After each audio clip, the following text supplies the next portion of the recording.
తాకట్టులో ఉన్న మీ బంగారం ఈ రోజు ఎంత ధర చేస్తుందో కొమ్మూరి గోల్డ్ వాళ్ళకి కాల్ చేస్తే ఫ్రీ గోల్డ్ కాస్ట్ చెక్ చేసి చెప్తారు. నమస్కారం అండి, సుమన్ టీవీకి స్వాగతం. నేను గీతాంజలి. ఇవాళ మనతో పాటు ఉన్న అతిథి నందకిషోర్ రెడ్డి గారు, అభ్యుదయ foundation and think tank CEO. సార్తో మాట్లాడదాం. సార్ నమస్కారం. నమస్తే అండి. సార్, నాగదోషాలకి సంబంధించి దేవాలయాల గురించి ఒక చిన్న డిస్కషన్ వచ్చింది. అంటే జాతకం చూపించుకునేటప్పుడు నాగదోషం ఉందని చెప్తూ ఉంటారు కొంతమందికి, అలాగే సర్పశాపం ఉందని చెప్పి సర్పదోషాలు ఉన్నాయని ప్రత్యేకంగా చెబుతూ ఉంటారు. మరి అలాంటి వాళ్ళు ఎటువంటి క్షేత్రానికి వెళ్తే నివారణ అవుతుంది? సాధారణంగా కూడా అంటే శాస్త్ర ప్రమాణికంగా మేము రీసెర్చ్ చేసిన 36,000 దేవాలయాల్లో మాకు కనిపించింది ఏంటి అంటే సర్పాకారంలో 3 క్షేత్రాలు మన దక్షిణ భారతదేశంలో ఉన్నాయండి. మన దక్షిణ భారతదేశంలో సర్పాకారము ఇది ప్రతి శాస్త్రంలో చాలా క్లియర్గా చెప్పబడి ఉంది. సర్పం యొక్క తల వచ్చి నాగర్కోయిల్లో ఉందండి. తమిళనాడులోని నాగర్కోయిల్ నాగరాజ టెంపుల్లో తల, ఆ మధ్య నడుం భాగం వచ్చేసరికి మన్నార్శాలలో ఉంది, కేరళలోనే మన్నార్శాలలో. తోక భాగం వచ్చేసరికి పాంబు మనలో ఉంది. సో ఇంకొక విధంగా కూడా చెప్పాలి అంటే రాహుశాంతులు జరగాలన్నా, సర్పదోష నివారణలు జరగాలన్నా, సర్పానికి సంబంధించినవి ఏమన్నా యాన్సిస్టర్స్ కర్సులు ఉన్నా, యాన్సిస్టర్స్ సిన్స్ ఉన్నా ఈ 3 క్షేత్రాల్లోనే చేసుకోవాలండి. ఇది శాస్త్ర ప్రమాణంగా మనం చేసుకోవాల్సిన క్షేత్రాలు ఏమైనా ఉన్నాయంటే ఇదే. ఎందుకు అంటే ఈ పాము ఆకారం అనేది, ఈ తల అనేది అక్కడ, నడుము అనేది మన్నార్శాల, తోక అనేది పాము మన. ఈ తల భాగం వచ్చేసరికి నాగర్కోయిల్.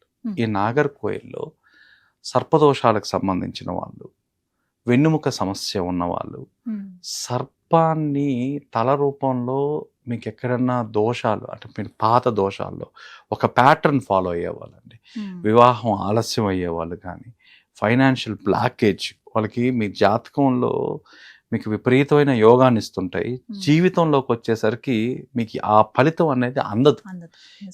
మన యోగం ఉండి ఫలితం ఎందుకు అందలేదు అంటే అక్కడెక్కడో దగ్గర నాగదోషం, సర్పదోషం అనేది ఉంటుంది. ఇలాంటి వాళ్ళందరూ కూడా నాగర్కోయిల్కి వెళ్ళి ఆ పూజలు చేయించడం వల్ల, సర్పబలి పూజలు వీటికి అన్నిటికీ కూడా ప్రాంతాల విధంగా ఆ పూజలు చేయించడం వల్ల ఆ యాన్సిస్టర్ సిన్స్ అనేది అక్కడ కట్ అవుతాయండి. సో ఈ ప్రదేశాల్లో లైవ్ సర్పెంట్ ఎనర్జీ సెంటర్స్ అంటారు వీటిని దేవాలయాలు అనే దానికన్నా లైవ్ సర్పెంట్. ఇక్కడ మీకు విగ్రహాలు, చెక్కబడిన విగ్రహాలు ఇలాంటి వీటికన్నా లైవ్ స్నేక్స్ ఉంటాయండి ఇక్కడ. వాటికే ఆరాధన, మీరు చేసే ఆరాధన డైరెక్ట్గా వాటికి వెళ్ళే ప్రదేశం ఏదన్నా ఉంది అంటే ఇది. ఈ నాగర్కోయిల్ దగ్గరకు వచ్చేసరికి మీకు అడ్రస్ వచ్చి నాగర్కోయిల్ కన్యాకుమారి దగ్గర ఉంటుందండి. దాంట్లో నాగరాజ టెంపుల్, ఆరుల్మిగు శ్రీ నాగరాజ టెంపుల్ అండి. ఈ టెంపుల్లో మీరు ఇక్కడ పరిహారాలు ఇవన్నీ కూడా ఈ నాగక్షేత్రాల్లో సెప్టెంబర్, అక్టోబర్ వరకు కూడా ఈ పెద్ద పూజలు అనేవి చేయరండి. అంటే సర్పబలి మామూలుగా అయితే సామూహికంగా కూడా చేస్తారు. సామూహికంగా కాకుండా ఒక్కొక్కరు వాళ్ళ ఫ్యామిలీకి సంబంధించి విడిగా చేయించుకోవాలి. అందరూ కూడా ఈ క్షేత్రాన్ని దర్శించాలి. ఇది నాగర్కోయిల్. ఫస్ట్ మీరు యాత్ర ఎలా స్టార్ట్ చేయాలంటే నాగర్కోయిల్లో స్టార్ట్ చేయాలి. తర్వాత రెండో దగ్గరికి వచ్చేసరికి మన్నార్శాల గురించి మనం ఇంతకుముందు ఒకటి చేసాము, మళ్ళీ చెప్తున్నా అండి. మన్నార్శాల టెంపుల్కి వెళ్ళాలనుకునే వాళ్ళందరూ కూడా 3 రోజుల ముందు నుంచి కూడా నాన్ వెజ్ తినకుండా, నెగిటివ్ థాట్ లేకుండా, కనీసం ఇంట్లో ఫైట్ కూడా జరగకూడదండి. ఏమాత్రం ఈ 3 ఇవిగా నియమాలు కానీ లేకపోతే మీరు ఆ టెంపుల్కి వెళ్ళి రాగానే వెంటనే ఫీవర్ అనేది వచ్చేస్తుంది. సో ఇక్కడ మన్నార్శాలలో మీరు చేయాల్సిన ఏదైనా ఉంటే సర్పబలి పూజ అని చేస్తారు. తర్వాత రాహుశాంతి, రాహు పరివర్తన చెందే ప్రదేశం ఏదన్నా ఉంది అంటే మన్నార్శాల.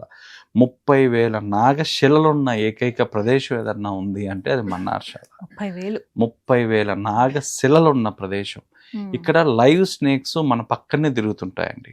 మనతో పాటే మన పక్కనే దాదాపుగా ఇది ఒక టెంపుల్ గా ఉండదు, ఒక పెద్ద వనం లాగా ఉంటుంది. పెద్ద పెద్ద చెట్లు, పెద్దవి. ఇక్కడ ఇంకొక తమాషా ఏంటంటే ఇక్కడ ఏదో నాగరాజుని వాళ్ళ అక్క, వాళ్ళ అన్న అని మనకు చూపిస్తారు చిన్న ఆలయాలు, ఉపదేవుళ్ళు లాగా. మనం ఏమనుకుంటాం అంటే ఇక్కడ ఏమైనా శిలలు ఉన్నాయా అంటాం, కానీ అక్కడ శిలలు ఉండవు. కేవలం ఒక పై నుంచి కింద దాకా ఒక మూత ఉంటుంది, కింద మాత్రం చిన్న హోల్ ఉంటుంది. ఆ హోల్లో లైవ్ స్నేక్ ఉంటుంది. వాటిని అలా పరిచయం చేస్తారు. వాటికి అలా పరిచయం చేసి అవి లైవ్ గా ఉంటాయి అక్కడ. మీకు ఏదో విగ్రహాలు సప్త నాగ కన్యకలు ఇవన్నీ కూడా ఏదో విగ్రహాలు చేసేసి విగ్రహాలు అక్కడ పెట్టి కొలవడం కాదు. నిజమైన పాముల్ని కొలిసే ప్రదేశం ఏదన్నా ఉందంటే మన్నార్షాల. ఇక్కడ మన్నార్షాల్లో కూడా ఏంటంటే ఇక్కడ టెంపుల్ ప్రీస్ట్ కూడా హెడ్ కూడా ఒక ముసలావిడ ఉంటారండి. ఆమె అక్కడ హెడ్. అక్కడ మన సమస్యలు ఏదున్నా కూడా మనం అక్కడికి వెళ్ళి మనం హిందీలో కానీ రాసిస్తే అండి వాళ్ళు ఏం చేస్తారు అంటే మలయాళంలోకి రాసి అమ్మవారి దగ్గర ఇస్తారు. ఆమె అది చదివి నేరుగా నాగరాజు గారిని ఆరాధించి ఆమె అక్కడికక్కడే ఒక ప్రశ్న లాగా ఏదైతే మనం కుకీ సుబ్రహ్మణ్య స్వామి చెప్పామో స్వామి పూజారి ఒంట్లోకి వచ్చి మాట్లాడతాడనో ఈమె ఒంట్లో 24 గంటలు 365 రోజులు నాగరాజు స్వామి ఉంటారండి అమ్మవారికి. సో ఆమె డైరెక్ట్ గా భగవంతుడే మనకు భక్తుడికి సొల్యూషన్ ఇచ్చే ప్లేస్ కూడా మన్నార్షాల. సో మీరు ప్రాబ్లం చెప్పంగానే ఆమె వెంటనే పసుపు కానీ ఇంకేదైనా విభూది కానీ వెంటనే ఆమె అక్కడ ఇస్తారండి మన ప్రాబ్లంని బట్టి. అది ఇంటికి తీసుకొని వచ్చి 11 రోజుల నుంచి 30 రోజులు మీరు వాడడం వల్ల మీకు ఉపశమనం కాదు, టోటల్గా దాంట్లో నుంచి బయటకు వస్తారు. సో ఇవి ఆగస్టు సెప్టెంబర్ దాకా ఈ క్షేత్రాల్లో ఎక్కడ కూడా సర్పబలి పూజలు అని జరగవు. సర్పబలి పూజలు అంటే ఎవరన్నా వంశంలో ఒక ప్యాటర్న్ ఫాలో అవుతూ ఆ కర్స్ మిమ్మల్ని ఫాలో అవుతూ ఉంటే వాళ్ళందరూ కూడా చేయించుకోవాల్సిన ప్రదేశం ఏదైనా ఉందంటే మన్నార్షాల. ఇది వచ్చి యాన్సిస్టర్స్ సిన్స్ పాపాలకి. తర్వాత యాన్సిస్టర్స్ కర్స్ అని ఉంటుంది. వీటికి తోక భాగంలోకి వచ్చేసరికి పాంబు మన కట్టు మన కరెక్ట్గా మన్నార్షాల నుంచి 80 నుంచి 90 కిలోమీటర్ల దూరంలో మీరు చూస్తే పాంబు మన కట్టు మన ఎక్కడైతే 5 తలల పాము వాసుకి ఇప్పటికీ లైవ్గా ఉందో, నేను మళ్ళీ చెప్తున్నా అండి, ప్రత్యక్షంగా ఉందో ఆ ప్రదేశమే పాంబు మన కట్టు మన. ఒకసారి ఇక్కడ ఇంతకుముందు మనం చేసాం. ఇక్కడ ఎక్కడ విగ్రహాలు శిలలు ఇలాంటివి ఉండవండి. నిజమైన 5 తలల పాము అంటే 5 తలల పామే ఉంటుంది అక్కడ. సో ఇది మనకు చాలా దూరం, ఒక 100 మీటర్స్ దూరంలో పెడతారండి. 100 మీటర్స్ దూరంలో ఒక దీపం వెలిగిస్తారు. మనం కూడా 100 మీటర్స్ దూరం నుంచే చూడాలి ఆ పామును. కానీ ఆ పాము మనల్ని చూస్తూ ఉంటుంది వాసుకి. మీరు పోయి అక్కడ నిలబడి అక్కడ ప్రార్థన చేసి మీరు వచ్చేయడం అంతే. సో అక్కడ ఉండే పూజారులకి వాళ్ళకి మనకు 100 మీటర్స్ దూరం ఉంటుంది. మన శ్వాస ఉశ్వాసాలు కూడా వాళ్ళకి తగలకూడదండి. ఏమాత్రం మనం మన శ్వాస నిశ్వాసాలు వాళ్ళ దగ్గర వాళ్ళు చనిపోతారు. అంత పవిత్రంగా అంత పవర్ఫుల్ గా ఉంటారు వాళ్ళు. మనం ప్రత్యక్షంగా చూడొచ్చు. మనకు ఒక 200 మీటర్స్ దూరంలో నిలబడి ఉంటారు. వాళ్ళ మూమెంట్స్ అన్ని మనకు కనిపిస్తుంటాయి. మనకు అమ్మవారి ఆశీర్వాదం అంటారు. సో అమ్మవారి ఆశీర్వాదం అన్నప్పుడు వాళ్ళు వచ్చి మనల్ని ఆశీర్వదిస్తారు. మనం చాలా దూరంగా 200 మీటర్లు అవతల పక్క నిలబడి మనం ఆశీర్వాదం తీసుకోవాలన్నమాట. ఆశీర్వాదం తీసుకున్న తర్వాతే ఆడ పూజలకి దేనికన్నా ఇస్తారండి. సో ఇక్కడికి వచ్చేసరికి అది కరెక్ట్గా సాయంత్రం 6 అయ్యేసరికి వాసుకి ఉన్న ప్రదేశం నుంచి వేరే ప్రదేశానికి వస్తుంది. పామే వస్తుంది ఆ టైంలో. ఆ పాము వచ్చే ప్రదేశంలో కూడా మళ్ళీ దీపం పెడతారు. ఆ దీపం పెట్టి అది ఒక ఎనర్జీ పాయింట్. అక్కడ కూడా మళ్ళీ మీరు ధ్యానం చేయాలి. సో సాయంత్రం 6 కాగానే ఈ ప్రాంతం అంతా వాసుకి సంచరిస్తూ ఉంటుంది. వాసుకితో పాటు 10,000 నాగులు అక్కడ తిరుగుతూ ఉంటాయి. 10,000 నాగులు పై చిలుకు. సో వీటిల్లో ఆ జనాలకి ఎవ్వరికి కూడా ఇంతవరకు ఒక స్నేక్ బైట్ జరగలేదు, ఏమీ జరగలేదండి. అక్కడ తిరుగుతూనే ఉంటాయి పాము. సో దాని తర్వాత అక్కడే ఒక చెట్టు ఉంటుంది. ఆ చెట్టు కింద వాసుకి ధ్యానం చేసే ప్రదేశం అది. ఆ ధ్యానం చేసే ప్రాంతం దగ్గర మీరు నిలబడి రాహుశాంతి పూజలు అనేది ఆ చెట్టు కిందే చేస్తారు. రాహుశాంతి కావాలనుకున్న వాళ్ళందరూ కూడా ఆ చెట్టు కింద నిలబడి రాహుశాంతి చేయించుకోవాలి. దీని తర్వాత గుడికి ఎదురుగ్గా దాదాపుగా ఈ సర్పబలి పూజ చేసే గుడి ఇంకోటి ఉంటుందండి.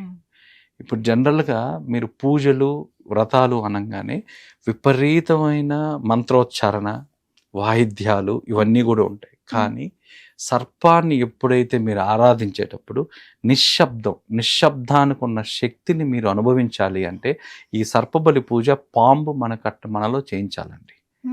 పాంబు మనకట్టు మన అనేది ఎవరికి పనికి వస్తుంది అంటే యాన్సిస్టర్స్ కర్స్ ఉన్న వాళ్ళకి, పూర్వీకుల శాపాలు ఉన్న వాళ్ళకంటే వాళ్ళకి ఒక ఏజ్ రాగానే ఒక్కొక్క ప్యాటర్న్ చెప్పాలంటే మనం ఇంతకుముందు చెప్పుకున్నాం. కరెక్ట్గా 9 నెలలు ప్రెగ్నెన్సీతో ఉండి, అంటే నేను ఒక ఎగ్జాంపుల్ చెప్తాను, మనకు వచ్చిన ఎగ్జాంపుల్. డెలివరీ అయ్యే టైంలో 1 అవర్ ముందు మైగ్రేన్ తలనొప్పి వచ్చి తల్లి చనిపోవడం, బిడ్డ బతకడం, ఇలాంటి ప్యాటర్న్స్ కొన్ని ఉంటాయి. వివాహం అయితే డివోర్సులు కావడం, ఇవన్నీ.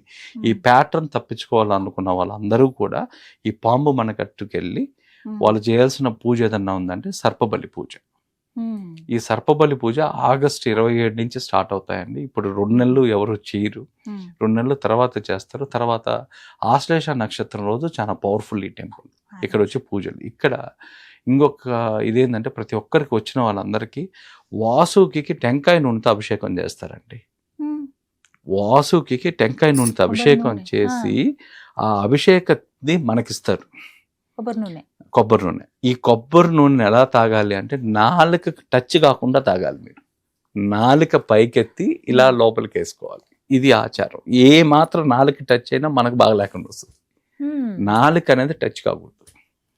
సో ఈ ప్రక్రియ నాలుక కింద వేసుకోవాలి. నాలుక కింద వేసుకుంటే మీకు ఆ దోషం మీ బాడీలో వెన్నుముకలో అయితే ఏదైతే ఉంటుందో, సర్పాకారం వెన్నుముకలోనే ఉంటాయి మనకు సంబంధించినవన్నీ, ఆ వెన్నుముకలో ఉన్న దోషం అనేది నివారణ చెందుతుంది. సో ఇలాంటి ఆచారాలన్నీ కూడా ఈ సర్పక్షేత్రాల్లో మాత్రమే జరుగుతాయండి. కాబట్టి ఈ సర్పానికి సంబంధించిన వాళ్ళు ఏది చేయాలన్నా అథెంటిక్గా మన సౌత్ ఇండియాలో ఈ 3 క్షేత్రాలు దర్శిస్తే, నాగర్కోయిల్, మన్నార్శాల, పాంబు మనకట్టు. మన 2 days 3 days పెట్టుకోవాలి సార్. ఎలా వెళ్ళాలి? ట్రిప్ ఎలా? జనరల్గా ఇక్కడ నుంచి ఫ్లై అయ్యే వాళ్ళందరూ కూడా తిరువనంతపురంకి వెళ్తే, తిరువనంతపురం నుంచి ఒక 30 కిలోమీటర్స్ నాగర్కోయిల్ అండి. సో అక్కడి నుంచి మళ్ళీ ఒక 120 kilometres 3 to 4 hours journey Mannarasala. Mannarasala నుంచి మళ్ళీ ఒక 80 కిలోమీటర్లు పాంబు మనకట్టు మన. సో ఈ పాంబు మనకట్టు మన అనేది ఒక సినిమాటిక్ గా ఉంటుందండి మీకు ప్లేస్ కూడా. సో పెద్ద పెద్ద కట్టడాలు, ఆ తర్వాత లైవ్ స్నేక్స్, చాలా బాగుంటుంది. సో ఈ 3 అథెంటిక్ 3 days ప్లాన్ చేస్తే సరిపోతుంది. ఈ 3 వాటిల్లో కూడా ఏ ఒక్క క్షేత్రంలో మనకు పూజ జరిగినా చాలు. లేదా అవకాశం ఉన్న వాళ్ళు 3 చేయించుకున్నా హ్యాపీ. ప్రతి చోట మనకి ఉండడానికి అంత సౌకర్యం, అకామిడేషన్స్ అన్ని బాగానే ఉంటాయి సార్. పాంబు మనకట్టు మన దగ్గరకు వచ్చేసరికి నాగర్కోయిల్ అయితే టెంపుల్కి ఒక 10 కిలోమీటర్ల దూరంలోనే వసతి సౌకర్యాలు ఉన్నాయి. మన్నార్శాల దగ్గరకు వచ్చేసరికి మన్నార్శాల ఎదురుగానే మనకి ఈ టెంపుల్ కూడా ఉంటుంది. మన గెస్ట్ హౌస్లు అన్నీ ఉంటాయండి. మన్నార్శాలకు వెళ్ళిన వాళ్ళు ఇంకొక టెంపుల్ కూడా చూడొచ్చు. అక్కడ నుంచి ఒక 30 కిలోమీటర్స్ దూరంలో చెంగనూరు మహాదేవ టెంపుల్ అని మనం ఇంతకుముందు చెప్పుకున్నాం. ప్రతి 3-4 నెలలకు ఒకసారి పార్వతీదేవికి కట్టిన తెల్లని వస్త్రం ఎర్రగా మారుతుందండి. శంకరాచార్యులు కూడా ఈ టెంపుల్కి వెళ్ళి, అది చాలా మహిమాన్వితమైన టెంపుల్ అండి. పార్వతీదేవి లైవ్ ఎనర్జీ ఇప్పటికీ మన దక్షిణ భారతదేశాన్ని ఎక్కడైనా ఉంది అంటే ఆ చెంగనూరు మహాదేవ టెంపుల్ అండి. సో ఆ టెంపుల్లో మీరు అక్కడికి వెళ్ళి తీర్థం తీసుకున్న ఈ ఫెమినైన్ వాళ్ళకందరికీ కూడా ఫెమినైన్ ఎనర్జీ ఇచ్చే ప్రదేశం పార్వతీ అమ్మవారు. ఆ 3 రోజులు వాళ్ళ టెంపుల్ ఆలయం మూసేసి 4వ రోజుకి స్నానాలు చేయిస్తారండి. ఈ స్నానం చేసేటప్పుడు కొన్ని లక్షల మంది స్త్రీలందరూ కూడా ఆ కార్యక్రమంలో పాల్గొంటారు. వాళ్ళు ఇచ్చే ప్రసాదం ఏదైతే ఉందో ఆ ప్రసాదం ఈ మెనిస్ట్రియల్ ఇబ్బందులు పడే వాళ్ళందరికీ, మెనోపాస్లు ఇవన్నీ పడే వాళ్ళందరికీ కూడా అది పెద్ద రిలీఫ్ అండి. అది సో ఈ క్షేత్రాన్ని కూడా కవర్ చేసుకోవాలి. చాలా చక్కటి ఇన్ఫర్మేషన్ సార్ ఇది. చాలా మంది ఇలాగే జాతకాలు చూపించుకుని ఎక్కడికి వెళ్ళాలో తెలియక ఇబ్బంది పడుతున్న వాళ్ళు ఫాస్ట్ రిలీఫ్, పర్మనెంట్ రిలీఫ్ కావాలంటే గనక కానీ ఈ క్షేత్రాలు మీరు అనుకున్నప్పుడు వెళ్ళే ప్రదేశాలు కావండి. నేను మళ్ళీ చెప్తున్నాను, మీరు ఇంటి దగ్గర బయలుదేరి ఆ క్షేత్రం దగ్గరికి వెళ్ళేంత వరకు కూడా అభ్యంతరాలు, అవరోధాలు మీ వెంటనే నీడలాగా ఉంటాయి. వీటిని అధిగమించి వజ్ర సంకల్పంతో మీరు వెళ్ళగలిగితేనే ఈ ప్రదేశాల్లో పూజలు చేయించుకోగలరు. ఇప్పుడు చెప్పే మాట ఇది. అక్కడ స్వామి అనుగ్రహం ఉండాల్సిందే ఖచ్చితంగా. ఖచ్చితంగా. చాలా మంచి ఇన్ఫర్మేషన్ సార్. థ్యాంక్ యూ అండి. నమస్కారం.